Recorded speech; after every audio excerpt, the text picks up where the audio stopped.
দিল্লির ইতিহাস অত্যন্ত সমৃদ্ধ এবং বহু শতাব্দী ধরে বিস্তৃত। এটি ভারতের রাজধানী হিসেবে একটি গুরুত্বপূর্ণ কেন্দ্র এবং বিভিন্ন সভ্যতা, সংস্কৃতি ও শাসনের সাক্ষী। কুতুবউদ্দিন আইবক 1206 সালে দিল্লি সুলতানি প্রতিষ্ঠা করেন, যা ভারতীয় উপমহাদেশের বিশাল অংশ জুড়ে বিস্তৃত ছিল।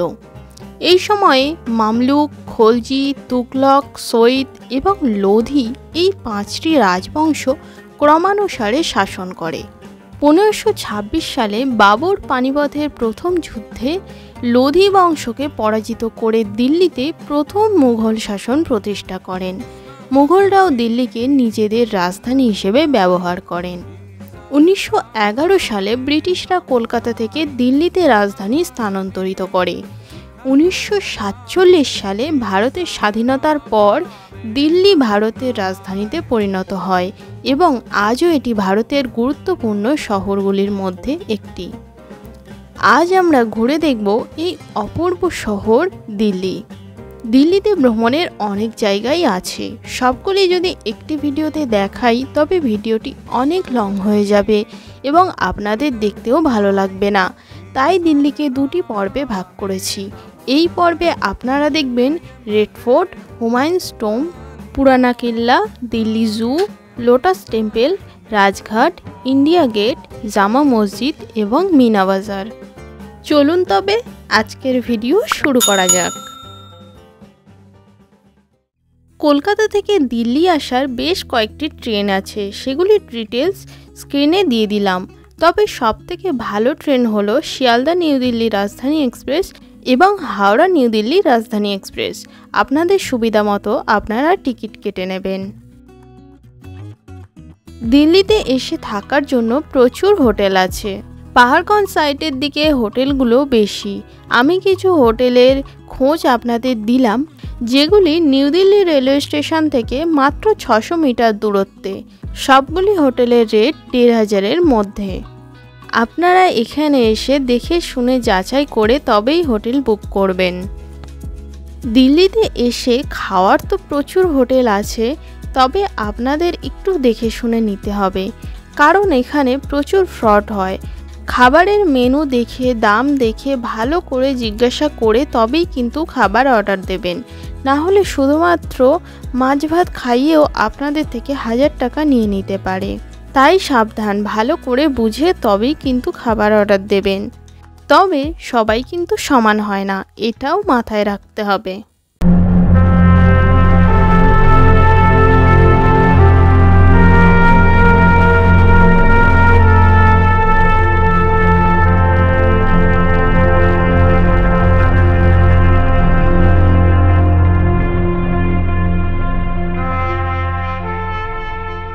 প্রথমেই আমরা চলে এসেছি রেড ফোর্ট বা লালকেল্লা।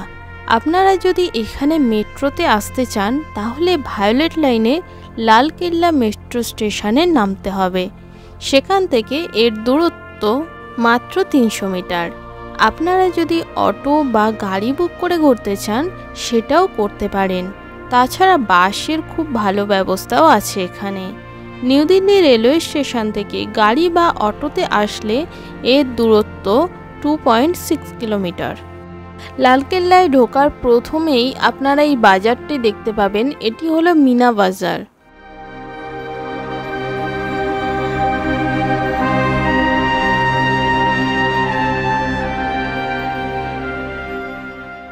তারপর সামনে দেখতে পাবেন নওবতখানা।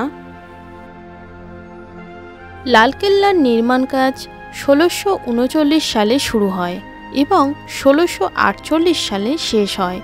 এর প্রধান কাঠামো তৈরি করতে 1 দশক সময় লেগেছিল। মুঘল সম্রাট শাহজাহান তার নতুন রাজধানী শাহজাহানাবাদের প্রাসাদ কমপ্লেক্স হিসেবে নির্মাণ করেছিলেন।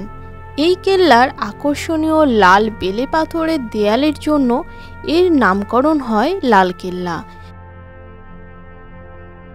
এখানে রয়েছে দিওয়ানি আম। দিওয়ানি আমের এখানে যে পিলার দেখতে পাচ্ছেন, এই পিলারগুলির টোটাল সংখ্যা হলো 60টি। প্রায় 200 বছর ধরে লালকেল্লা মুঘল সম্রাটদের কেন্দ্রীয় বাসস্থান এবং ক্ষমতার আসন হিসেবে কাজ করেছে। 1739 সালে নাদের শাহের আক্রমণের সময় দুর্গটির শিল্পকর্ম এবং রত্নসহ মূল্যবান জিনিসপত্র লুট করা হয়েছিল। এই যে জায়গাটি দেখতে পাচ্ছেন, এটি হলো রাজার সিংহাসন। এখানে রাজা যখন জনসাধারণের বিচার করতেন, তিনি তখন এই সিংহাসনে বসতেন। 1857 সালে সিপাহি বিদ্রোহের পর ব্রিটিশরা দুর্গটি দখল করে নেয়, এটিকে গ্যারিসন হিসেবে ব্যবহার করে এবং কিছু মূল কাঠামোর ক্ষতি করে। আজ এটি একটি ইউনেস্কোর বিশ্ব ঐতিহ্যবাহী স্থান এবং ভারতীয়র গর্বের প্রতীক। এই জায়গাটি হলো দিওয়ানি খাস। লালকেল্লায় যে কটি মহল রয়েছে, সবথেকে সুন্দর মহল হলো এই দিওয়ানি খাস।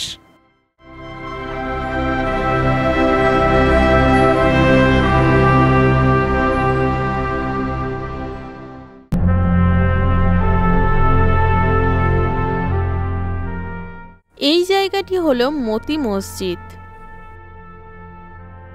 প্রতি বছর 15ই আগস্ট ভারতের প্রধানমন্ত্রী দুর্গের প্রাচীর থেকে জাতীয় পতাকা উত্তোলন করেন। এই ঐতিহ্য 1947 সালে প্রথম প্রধানমন্ত্রী জওহরলাল নেহরুর সময় থেকে শুরু হয়েছিল।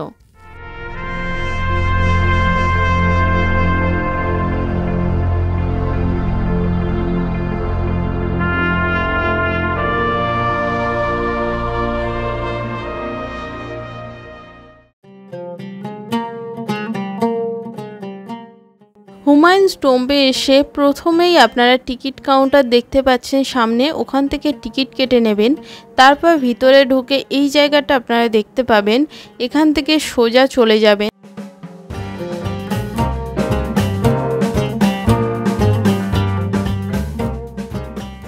সামনে যে একটি গেট দেখতে পাচ্ছেন, এই গেটটি পার হয়ে আপনারা এই জায়গাটা আসবেন। এই যে এই গেটটি দিয়ে আমরা পার হলাম।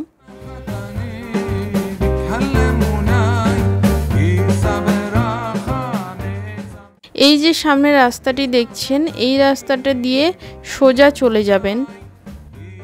হুমায়ুনস টোম্বের টিকিট কাউন্টার থেকে বেশ কিছুটা হেঁটে আসলে আপনারা এই জায়গাগুলো দেখতে পাবেন। এখানে আরব সরাই গেট রয়েছে।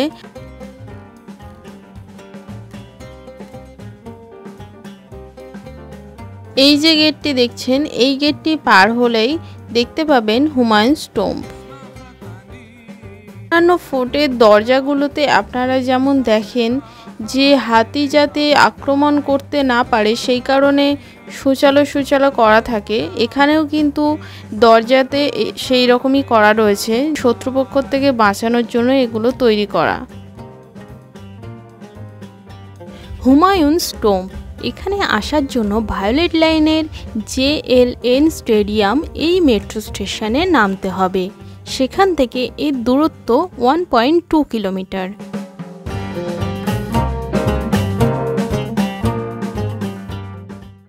(1569 সালে হুমায়ুনের স্ত্রী সম্রাজ্ঞী বেগা বেগম এর নির্মাণ কাজ শুরু করেন।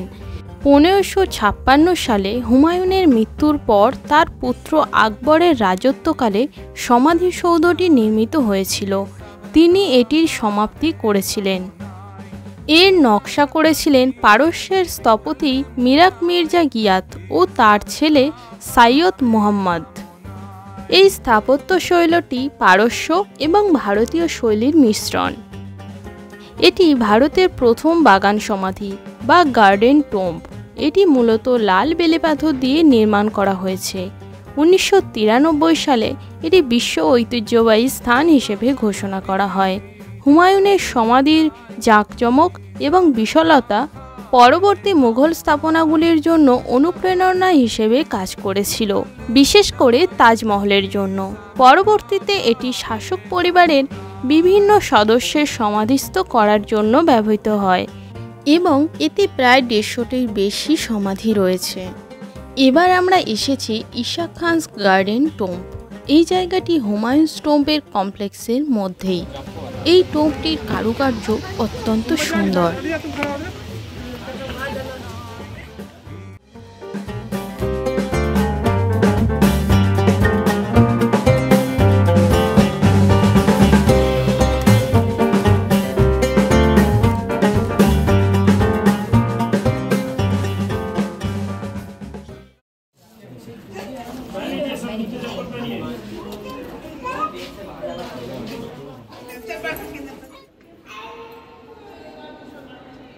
ভিতরে এখানে অনেকগুলি সমাধি রয়েছে, আর উপরের নকশাটা দেখুন কত নিখুঁত হাতে তৈরি, কত সুন্দর।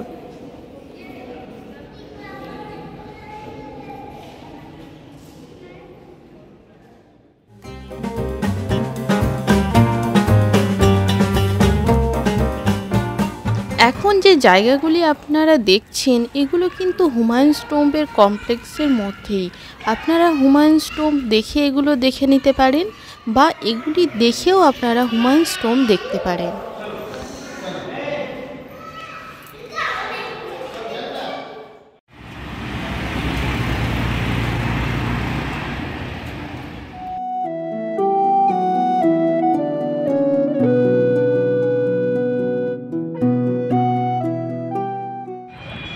আপনারা পুরানা কিল্লায় এসে এই যে বাঁ সাইডে দেখছেন এখানে টিকিট কাউন্টার রয়েছে, আর ওর পাশেই মিউজিয়াম আছে। আপনারা মিউজিয়ামটা আগে দেখে নিতে পারেন, বা বাঁ দিক দিয়ে ওদিকে গিয়ে পুরানা কিল্লাটাও আগে দেখে নিতে পারেন।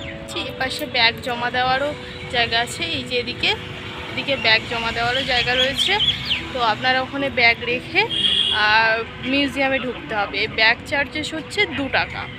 আপনাদেরকে কিন্তু দুটো টিকিট দেবে, এই যে এইরকম একটা টিকিট দেবে, আর এই মেট্রোর মতো এই যে এরকম একটা টিকিট দেবে, আর এরকম একটা টিকিট দেবে। এবার এসেছি পুরানা কিল্লা। এই জায়গার সব থেকে কাছের মেট্রো স্টেশন হলো ভায়োলেট লাইনের খান মার্কেট। সেখান থেকে এর দূরত্ব 1.7 কিলোমিটার। আপনারা হুমায়ুনস টোম্ব দেখে আবার মেট্রো না ধরে একটি অটো নিয়ে পুরানা কিল্লা চলে আসতে পারেন।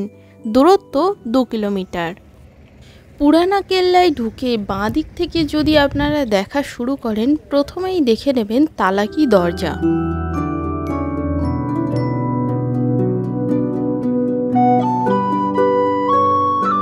পুরানা কেল্লা যে স্থানে রয়েছে খ্রিস্টপূর্ব 3য় শতাব্দী থেকেই এখানে বসতি ছিল, যা প্রাক মৌর্য যুগের সাক্ষ্য বহন করে।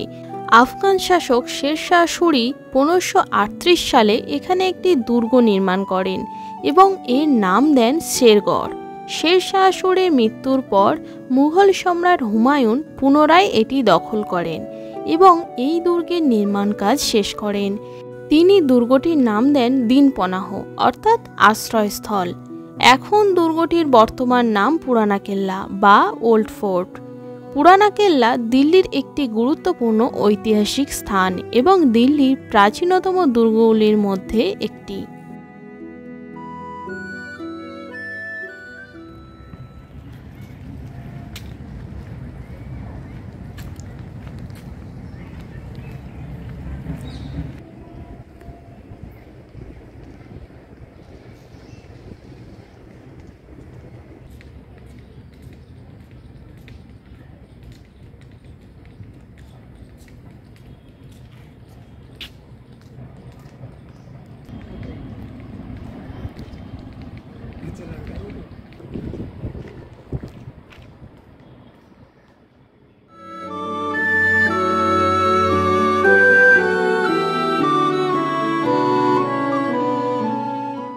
তালাকি দরজার পর এই মসজিদটি আপনারা দেখে নেবেন, এর কারুকার্য অত্যন্ত সুন্দর।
জায়গাটি হলো শিরমণ্ডল। আপনারা পুরানা কেল্লায় ঢুকে পুরো যে কমপ্লেক্সটি রয়েছে তার মধ্যেই কিন্তু এইগুলো সব রয়েছে। আপনারা ঘুরে ঘুরে একটা একটা করে ভালোভাবে দেখবেন। খুবই সুন্দর আর অনেকটা বড় জায়গা। হাতে একটু বেশি সময় নিয়েই এখানে আসবেন। এই বিভিন্ন মহলের সাথে সাথে চারিদিকটা কিন্তু একেবারে সবুজ, প্রকৃতির খুবই শান্ত একটি পরিবেশ এখানে। আপনারা এখানে এসে অনেকটা সময়ই কাটাতে পারেন, খুবই ভালো লাগবে। আর এই পুরানা কেল্লার ঠিক মাঝখানে ভারতের একটি জাতীয় পতাকা রয়েছে। এই জায়গাটিও অত্যন্ত সুন্দর।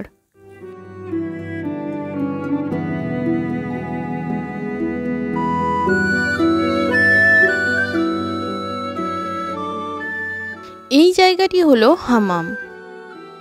দূরে যে গেটটি দেখছেন ওটি হলো এন্ট্রি গেট, আর ওর পাশেই রয়েছে মিউজিয়াম। এই হলো মিউজিয়াম। মিউজিয়ামের ভিতরে কিন্তু ভিডিও করতে দেওয়া হয় না। মিউজিয়াম দেখে আমরা পুরানা কেল্লার বাইরে চলে এসেছি। ফোর্টের বাইরে এই যে লেকটা দেখছেন এটি হলো ওল্ড ফোর্ট লেক। এই জায়গাটিও খুবই সুন্দর, শান্ত। এখানেও আপনারা কিছুক্ষণ বসে সময় কাটাতে পারেন।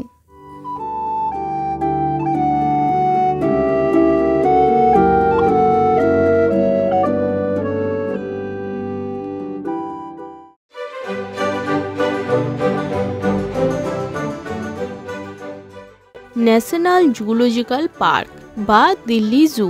পুরানা কেল্লা দেখে আপনারা এই জায়গাটা দেখে নিতে পারেন। পুরানা কেল্লা থেকে এর দূরত্ব মাত্র 500 মিটার।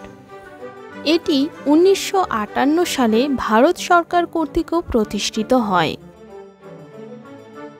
এটি একসময় আগ্রা ফোর্টের এক অংশ ছিল, যা পরে অশোকের বন হিসেবে পরিচিতি পায়।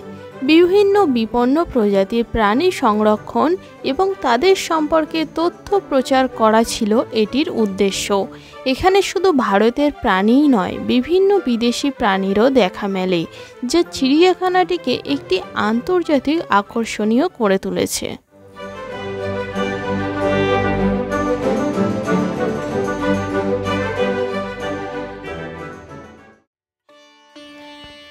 Lotus temple.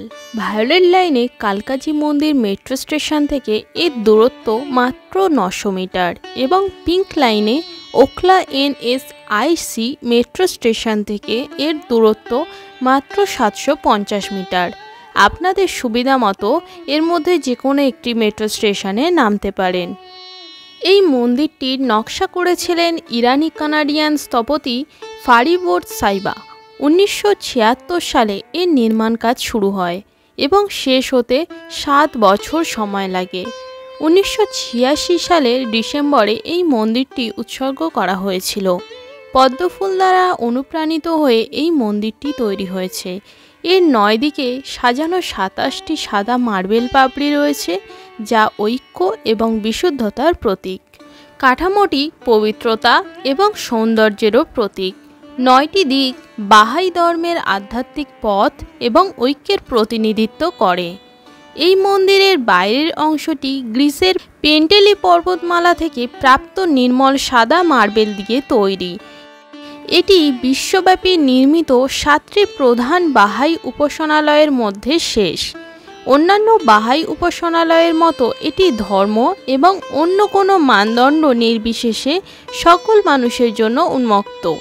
মন্দিরটি আধ্যাত্মিক স্থাপত্য, ঐক্য এবং সম্প্রীতির এর নিদর্শন হিসেবে কাজ করে।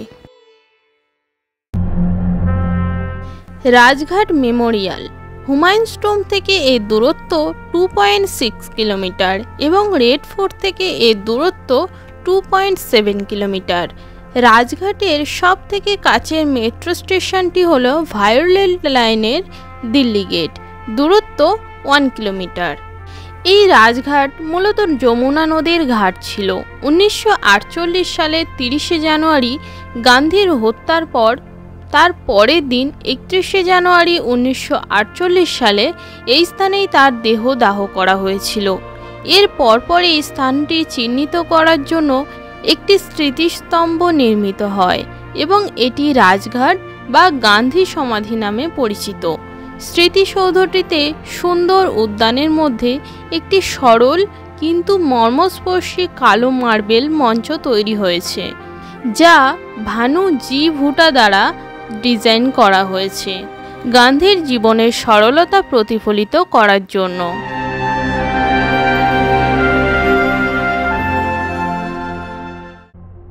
ইন্ডিয়া গেট এর সবথেকে কাছের মেট্রো স্টেশনটি হল ভায়োলেট লাইনের খান মার্কেট। মেট্রো থেকে এর দূরত্ব 1.3 কিলোমিটার এবং পুরানা কিল্লা থেকে এর দূরত্ব 2 কিলোমিটার। প্রথম বিশ্বযুদ্ধ এবং আফগান যুদ্ধে ব্রিটিশ সেনাবাহিনীর সাথে যুদ্ধ করে 70,000 ভারতীয় সৈন্য নিহত হয়েছিলেন। তাদের স্মরণে এটি নির্মাণ করা হয়। 1921 সালে ডিউক অফ কন্ট কর্তৃক ভিত্তিপ্রস্তর স্থাপন করা হয়েছিল। এই ইন্ডিয়া গেটে ডিজাইন করেছিলেন স্যার এডউইন লুটিয়েন্স। 1931 সালের 12 ফেব্রুয়ারি তৎকালীন ভাইসরয় লর্ড আরউইন ইন্ডিয়া গেটটি জাতির উদ্দেশ্যে উৎসর্গ করেছিলেন। এই স্মৃতিস্তম্ভটির দেয়ালে 13,300 সৈন্যের নাম খোদাই করা রয়েছে এবং স্বাধীনতার পরে অমর সৈনিকের শিখা ভারতের অজানা সৈনিকের সমাধি হিসেবে যুক্ত করা হয়েছিল। 42 মিটার উঁচু এই মনোরম স্থাপনটি একটি স্থাপত্য বিস্ময়।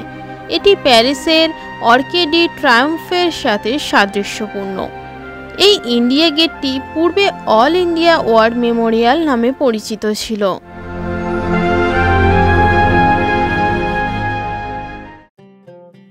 জামা মসজিদ আসার সব থেকে কাছের মেট্রো স্টেশন হল ভায়োলেট লাইনের জামা মসজিদ মেট্রো স্টেশন। মেট্রো থেকে দূরত্ব মাত্র 400 মিটার, রেড ফোর্ট থেকে দূরত্ব 950 মিটার এবং রাজঘাট থেকে দূরত্ব 2.3 কিলোমিটার। দিল্লির জামে মসজিদ ভারতের বৃহত্তম মসজিদ। এই মসজিদে ঢোকার জন্য 3টি দরজা আছে। মসজিদের উপরে পেঁয়াজ আকৃতির সাদা মার্বেলের 3টি গম্বুজ আছে, আর তার সামনেই যে দুটি মিনার দেখতে পাচ্ছেন ওগুলি 130 ফুট উঁচু। এই মসজিদে নবী মুহাম্মদের পবিত্র স্মৃতিস্তম্ভ রয়েছে, যার মধ্যে তার দাড়ির একটি চুলও রয়েছে। 1650 থেকে 1656 সালের মধ্যে মুঘল সম্রাট শাহজাহান 10 লক্ষ টাকা ব্যয় করে এটি নির্মিত করেছিলেন। আরব, পারস্য এবং ভারতীয় সহ প্রায় 5000 দক্ষ শ্রমিক এটি নির্মাণ করেছিলেন। শাহজাহানের প্রধানমন্ত্রী সাদুল্লাহ খান অন্যান্য স্থপতিদের সাথে প্রকল্পটির তদারকি করেছিলেন।